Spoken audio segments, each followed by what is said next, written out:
কি ভয়ঙ্কর খবর দেখেন।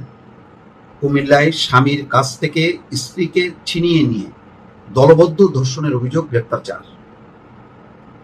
ঘটনা কিন্তু ঘটে গেছে এবং আমি দেখছি আস্তে আস্তে যে কুমিল্লা আরেকটা অপরাধের মানে স্বর্ণভূমিতে রূপ নিচ্ছে। একের পর এক প্রতিদিনই কুমিল্লার বিভিন্ন প্রান্ত থেকে রাজনৈতিক অপরাধ, সামাজিক অপরাধ এবং এই ধরনের অনৈতিক অপরাধের ঘটনাগুলো ঘটছে।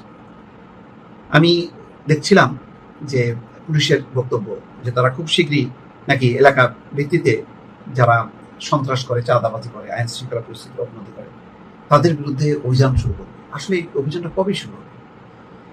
এবং আমি বারবার ইন্টারিম গভর্নমেন্টের সময় বলেছি, যখন এই কালচার বেড়ে গেল, তখন বলেছি যে এর হাত থেকে বাঁচতে গেলে বিএনপি সরকারকে প্রথমে এসে ওই আগের ক্রসফায়ারের আদলে কোনো একটা টার্ম ব্যবহার করে সরাসরি বন্দুক যুদ্ধে অবতীর্ণ হইতে হবে এবং একেবারে তাৎক্ষণিকভাবে, দেরিও করা যাবে না। এইরকম অপারেশন, ভয়াল অপারেশন যদি শুরু না হয়, তাহলে অপরাধীদের ভিতরে আতঙ্ক তৈরি হবে না এবং নিবৃত্ত হবে না। দেখেন এগুলি হয় কেন? ওই যে ঢিলাঢালা সব জায়গায় আইন শৃঙ্খলা পরিস্থিতি, পুলিশকে নিয়ে এখন হাসি তামাশা করে। কিসের এই পুলিশ? মানে তাদের কোনো আগে যে আতঙ্ক ছিল, সেই আতঙ্কটা এমন কমছে, এখন আর পুলিশকে মানে পাত্তাই দিতে চায় না, এমন একটা পরিস্থিতি। কুমিল্লার চান্দিনায় আত্মীয়ের বাড়িতে বেড়াতে যাওয়ার পথে স্বামীর কাছ থেকে স্ত্রীকে ছিনিয়ে নিয়ে দলবদ্ধ ধর্ষণের অভিযোগ উঠেছে।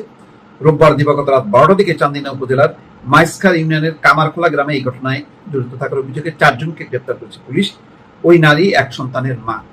গ্রেপ্তার ব্যক্তিরা হলেন চান্দিনা উপজেলার মাদারপুর গ্রামের কয়েকজন, 4 জন। তারা স্থানীয় লোকজন বলে পাশের বরুড়া উপজেলার সদরের বাসিন্দা ওই দম্পতি রোববার রাত 9টার দিকে ব্যাটারি চালিত অটোরিকশা করে চান্দিনা উপজেলায় এক আত্মীয়ের বাড়ির উদ্দেশ্যে রওনা দেন। রাত 10টার দিকে অটোরিকশাটি মাদারখোলা এলাকা পৌঁছালে সেটির চার্জ শেষ হয়ে যায়। এরপর তারা অটোরিকশাটি ঠেলে নিয়ে যাচ্ছিল। এই সময় একটি মোটরসাইকেলে 3 জন যুবক এসে তাদের পথ রোধ করে। ওই নারীর স্বামী বলেন, মোটরসাইকেলে করে 3 জন এসেই আমাদের সঙ্গে খারাপ আচরণ শুরু করে। তারা ফোন করে আরো 2 জনকে আনে। তাদের মধ্যে কয়েকজন আমার স্ত্রীকে জোর করে টেনে ক্ষেতের মধ্যে নিয়ে যায়। একজন আমাকে দূরে নিয়ে রাতের অন্ধকারে ছেড়ে দেয়। এই সময় আমি পুলিশের জরুরি সেবা 999-এ ফোন করলে পুলিশ ঘটনাস্থলে এসে আমার স্ত্রীকে উদ্ধার করে। যাক, একটাই রক্ষা যে পুলিশ অন্তত আসছে, এসে উদ্ধার করছে। তো ওই নারী বলছে যে ওরা আমাকে টানাহাসা করে নিয়ে ধর্ষণ করে, আমি তাদের পায়ে ধরেছি, চিৎকার করে কান্না করেছি, কিন্তু আমার শেষ রক্ষা হয়নি। দৃষ্টান্তমূলক বিচার চাই। আসলে এর কি বিচার হবে? বিচার হবে, তার চেয়ে বড় কথা হলো বিচারহীনতা তো আছেই।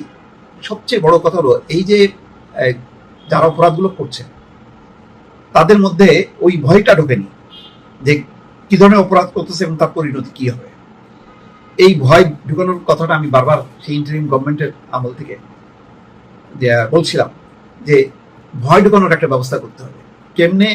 ক্রসফায়ার, বন্দুক যুদ্ধ নাকি এনকাউন্টার, এটা জানি না, যে কোনো একটা টার্ম ব্যবহার করে এই ভয় যদি ঢুকানো না যায়, তাহলে কিন্তু সর্বনাশ হবে। প্রতিদিন দেখবেন এই ধরনের অমানবিক শিশু, নারী থেকে শুরু করে হত্যাকাণ্ড, অল্প সামান্য ঘটনায় মানে আইন নিজের হাতে তুলে নেওয়া, এই ঘটনাগুলো ঘটতে থাকবে। এর থেকে রেহাই মিলবে না এবং সময় যত বাড়বে, এই ঘটনাগুলো যখন কি ওভারলুক করা হবে, তখন আরো এর প্রবণতা বাড়তে থাকবে।